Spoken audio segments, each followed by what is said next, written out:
Hello, everyone. Oh, thanks for coming along. Tonight's show is about corporations and education and advertisers. And the amazing thing is, I was watching this thing, I was watching the news, it was a little while ago, and do you remember the Russian-European space launch? Where they had the Russian-European sort of, it was bolted together bits of old shed and a scud or something or other. And they do that classic shot on the telly where you see the rocket going through the sky, and they start with the tip and go, and as I was watching, suddenly into view came the word Pizza Hut.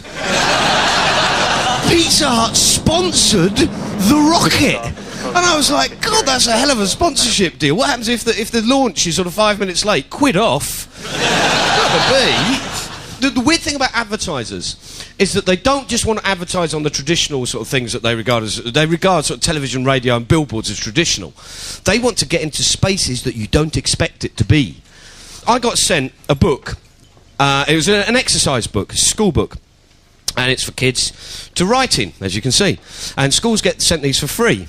And you can see they are covered in adverts. This is for Pepsi with Robbie Williams. They've got, look at this. They've got an advert for Pop 2000. S Club 7 are playing. And they've got here, ask your teacher to bring the whole class. Teachers must really love that one. And they send this stuff from nursery through to sixth form. Right? Jazzy Books, I should say, also said that they actually, because of their books going free into schools, they've saved the schools about 2 million quid. And their advertising list, they've got people like Procter & Gamble who advertise in there, BT, Adidas, Pepsi. We thought, well, this is interesting. Let's have a look at this. The name of the company, Jazzy Book. Jazzy Book. That's what it is. So we thought, right, let's go and talk to the guy. And the guy in charge is a guy called Winton Rossiter, who's an American. And we went round to his offices to talk to him. And he said to me, look, you know, we send these books into 70% of British schools. We have not received one single complaint about it. Our survey shows that nearly everyone likes them. He said, you know, we are actually endorsed by the National Head Teachers Association and the National Confederation of Parent Teachers. And he said, you know, we work on a policy. He said, if schools don't like it, we give it to them free, but they have no obligation to take it. If they don't like it, they can return it free of charge. And we work on a policy of ethical sponsorship. And I heard the words ethical sponsorship. And just went, nah. That's like, you know, friendly fire. No. Doesn't work. So I said, will you do an interview? He said, I will do an interview on condition that you do not talk to any of the sponsors. I said, I am not prepared to give you that assurance. He said, well, please? I said, no, I'm not prepared to give you that assurance. He goes, well, send me some tapes of the show so I can have a look at them and then I'll get back to you. So we sent a couple of tapes round. Within moments, the phone rang. I really don't think Jazzy Books is suitable to this kind of format.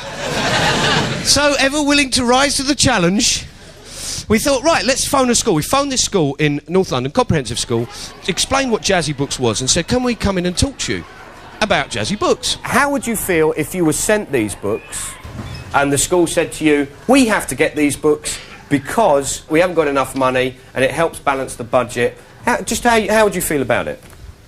I feel like they were trying to get through you to school, and school is where you go like all the time, and there's people there that influence you, like your teachers, and they're somebody you're supposed to be able to look up to. That's a really good point. That's an excellent point, because let me get this right. You're saying because your teacher handed you this book, this kind of has an added value as far as the advertisers go, because you look up and respect the teacher. Okay. Are the school getting paid to hand these out? Because like it seems like that's why they do it. Because why would you buy like rubbish books like that? The school don't buy them. They get them given free. Oh, okay. But the reason they get given them free is because the advertising paid for it. Exactly. The school has to complete some market research for the company. Yeah, I don't think the book should be allowed in at all, because it's sort of... School's supposed to be a sort of neutral place that's not covered in advertising. It's sort of...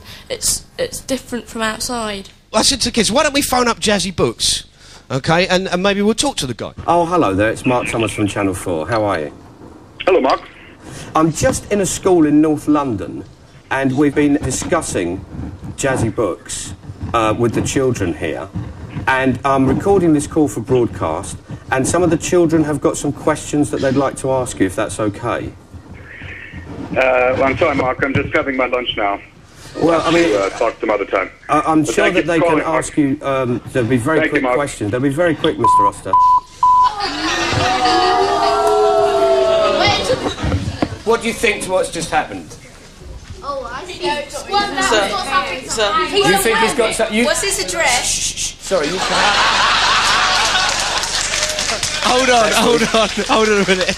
What a great question. He's got something to hide, so he don't want to tell us about it. Okay. He's wormed out of it. He's wormed out of it? He's a wimp. He's a wimp. Maybe this is the reason he hasn't got any response back, any bad responses back, so he won't listen. I think you've got a very good point there. Maybe he just wants his lunch. Maybe he just wants his lunch. You could be absolutely right.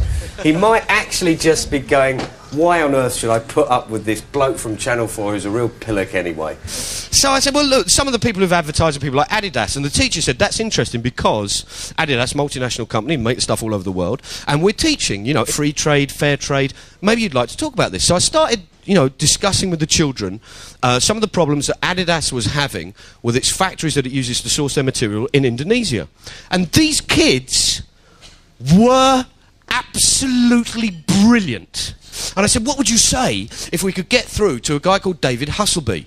Right, here's the guy, he is the global head of their social and environmental policy. What would you say if we could get through to him? They said, you won't get him. I said, no, but what would you say? And they came up with all these questions, and I have his mobile number. So I phoned up David Hustleby, and he wasn't in. So all the kids lined up and left a message on his machine. And they're all just, hello, my name's Jane. I'd like to know why you pay the workers so low wages in Indonesia. Thank you.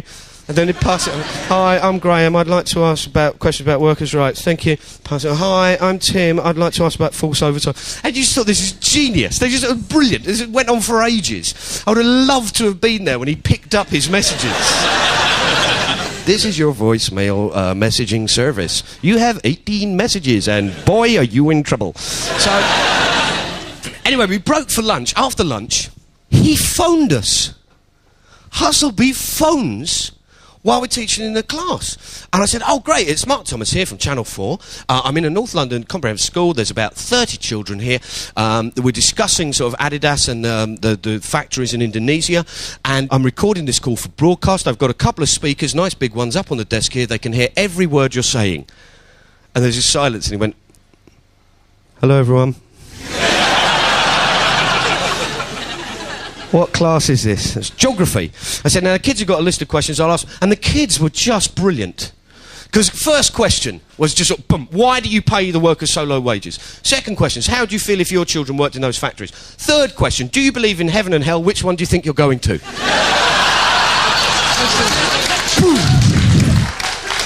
How would you feel if your own children were working in that factory? Well, if I was an Indonesian parent and my child was over 15, then and I was sure that they were doing a job that could earn the family some money, then I think I would allow them to do it.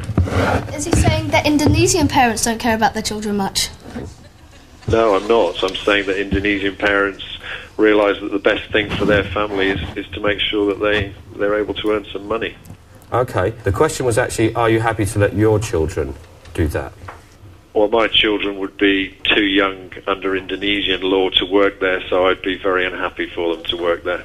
If they get to 15, would you be happy? When they get to 15, would you be happy about that? Again, if I was an Indonesian parent, I would be. I mean, there's a lot of tutting and disbelief going on at this point in the classroom, because people seem to be indicating that you're not actually answering the question.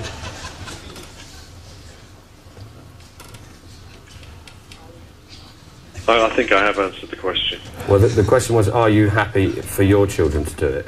I just said my children are too young, so the answer's no. Okay, we'll take some of the questions. Okay. How can you pay like an Indonesian worker less than the minimum wage and pay David Beckham £10 million for advertising? Well, I think it's important to remember that the people who produce our clothes and shoes in Indonesia are paid better than teachers and university professors. So that is the context that you have to consider it in. comparing the price that university professors are paid and the workers are paid, but surely Adidas has a lot more money to spend on wages than the Indonesian government does. Yes, but we wouldn't want to be in a position where all the teachers and university professors in Indonesia would prefer to be making shoes, because I think the education system would suffer. Does that happen often, that university lecturers and professors actually secretly crave a life sewing shoes? Well, I think if we paid above market wages, then I think that would be a problem, yeah. So you think if you paid above market wages, you'd spoil them? No, I'm not saying that, but I think it would threaten the education system in Indonesia, for example, and you know, other government. So if you paid them too much money, then it would undermine the government. That's what you seem to be saying. It would undermine government services. So really, this is actually an act of altruism, then, by paying them less. I wouldn't say that. We're just paying what the local market demands. If you're so worried about the education system suffering, then why do you hire 15-year-old children who should be in school getting a better education and a better job? Well, our policy is to make sure that people are not employed if they are of the legal age to receive full-time education, and in Indonesia 15 is above that age. We have our code of conduct, which is called the Standards of Engagement. You said before that you couldn't afford to charge the fair trade prices because you'd lose out on profits, but isn't Adidas rich enough to charge the same prices and still make profit? We're in a very competitive market, and we can't afford to do that because you know, as I say, we do have a duty to our shareholders. That's what private companies are set up for, essentially. And at the end, he said, look, I have to go. I've given you nearly an hour of my time.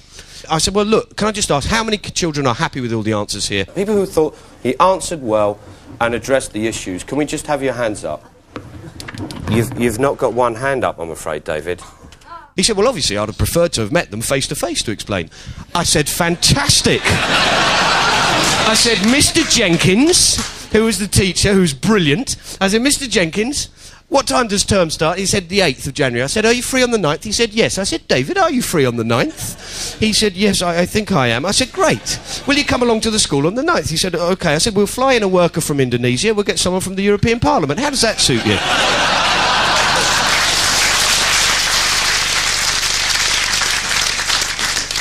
We leave it there. We try and get back in touch with Winton Rossiter at Jazzy Books. Hi, is that Winton Rossiter? No, it isn't. Hi. My name's Ken. How can I help you? I'm Emma. I'm from school in North London. I was just wanted to talk about the Jazzy Books. Oh, I see. Okay. Is there anybody else here who could help you, do you think? Okay, yeah, if you could answer just a few of my questions. It's actually for Channel 4, for broadcast, recording for broadcast. Oh, yeah. No, I know what you're calling about. Okay, I think it is possibly Wilson you do need to speak to. Yeah.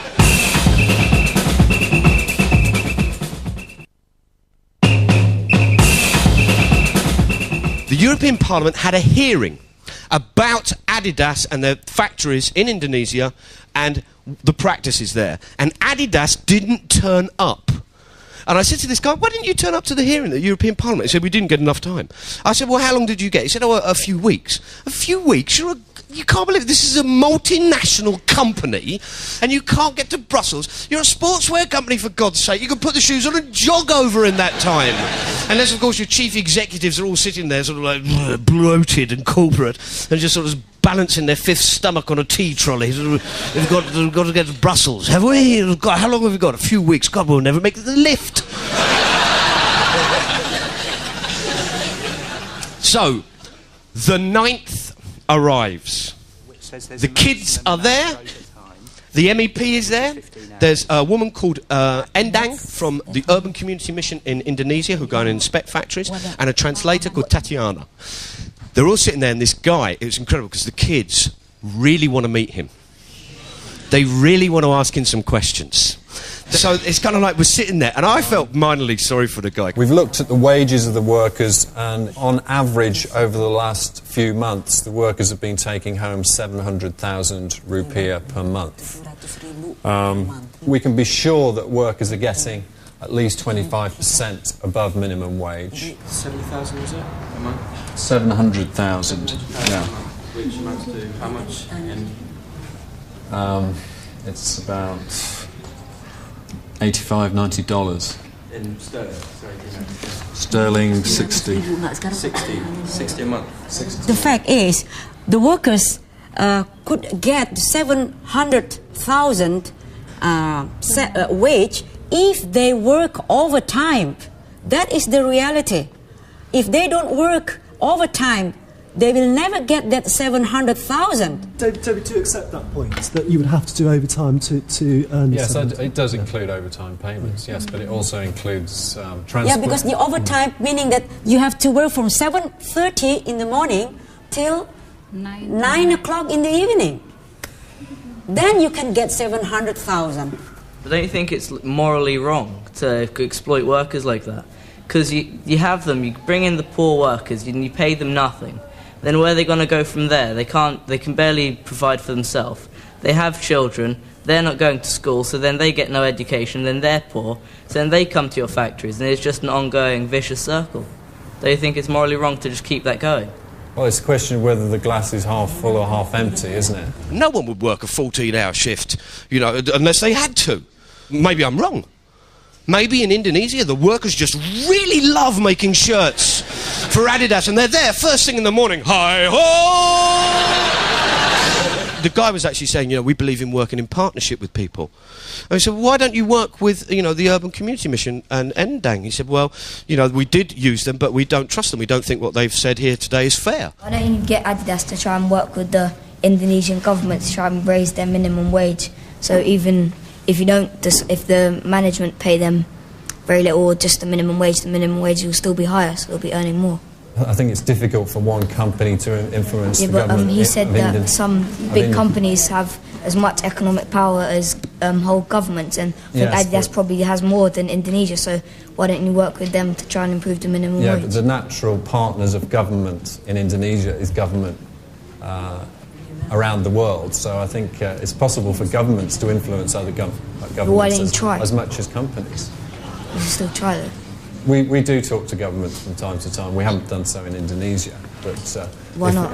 If we think the law is inadequate, we complain. He said, look, I have to go now. He said, I've got to get a plane. The teacher, he said, look, Adidas are running a designer boot competition at the moment. You get an outline of a boot on the internet, you download it, you do your design, you send it in for the competition. And we set the children as homework the task of designing an Adidas boot along the themes of the things we've discussed today. If it's okay, can I just show you some of the designs that the students here have come up with? And then if you would like to take them away. This one is from Nico, and they say name of the boot, and he's called it Adidas Injustice. His is, I'm only a shoe, and yet I was made in a 14-hour shift. I'm only a shoe, and yet people suffer because of me. That was Nico's design. Sorry, can you just hold it there? Cruddidas.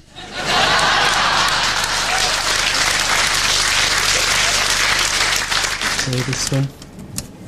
What the child has done here is they've actually put the amount of money they use, like Adidas's profits, the factory profits, and how much the workers get paid in the stripes. This one was perhaps my favourite because of its simplicity, and it's called the Exploitation Boot. And it's just got Adidas walking on others.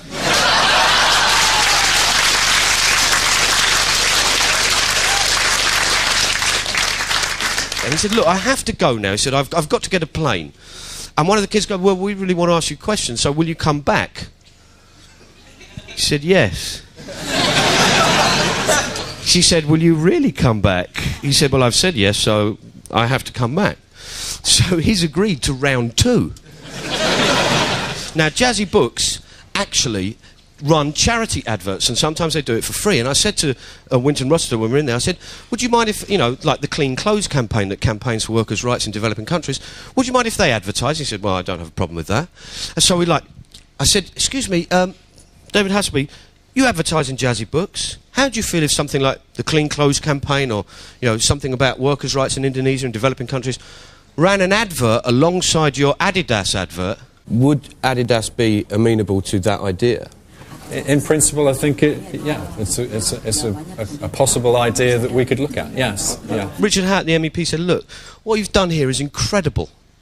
Your group of 13, 14, 15-year-olds, we couldn't get Adidas to come to the European Parliament, and you've had them here and held them to account. And I just thought, this is fantastic. I really hope it sets a precedent. You know, and there'll be guys, chief executives in multinationals like British Aerospace pacing up and down and go, sir, we've got a problem. Graham from Wolverhampton Secondary's on the phone. So it's just amazing. So the main reason that, jazzy books, the main reason that they're used is because schools don't get enough money. That's the only reason they can be using these things. And this is from the government. Do you remember Tony Blair said, education, education, education, not a stammer, a quote. And you just thought, no, this is incredible, because, if this is happening in Britain, what's happening in developing countries? What's the situation there? And then somebody sent us a picture of a school sign from Tanzania. Coca-Cola High. So we thought, well, this is a global thing because, Jazzy Books, the sponsors go there for profits. Adidas are in Indonesia for profits. It's about profits. It's globalisation. We need to talk to people about globalisation and the effects that this has and the relation of sponsorship. So we went to see one of the directors of the World Trade Organization. Said, what about, say, a country like Zimbabwe, where under future World Trade Organization legislation, they could be facing the prospect of getting their services and supplies to the lowest bidder by law, which means they would have to get someone like, if Jazzy Books or Cover Concepts in America, could get in there, they would actually have to take their books going for free rather than use stuff that's actually made in their own country. How does that fit in if you're educating children and then they've got nowhere to go to afterwards? He said, well, I imagine a country like Zimbabwe would just be jolly grateful for anything they get. So we continue our conversation. I get some drawings out and said, look, these were done by children. You can see here it's got WTO kills, they've got planes and stuff like that. He said, well, no, children didn't think of that by themselves. No, somebody put that idea into their head. They heard World Trade Organization, someone told them it kills. They didn't think of that independently. That's just propaganda. And I said, you're really in favour of exporting capitalism across the world, of liberalising trade. I said, you're a proponent of the free market, aren't you? And he said, yes, yes. I said, you're almost like a capitalist Trotskyite. He said, well, I don't know what that means, but it sounds very good. So, I suppose really what it means is that countries like, say, Ghana or, Zimbabwe or Tanzania, suddenly, these books might be coming into their country, their industries might not be being used, the kids will go to school, they'll come out, there'll be nowhere for them to work except maybe a shoe factory. Cheers.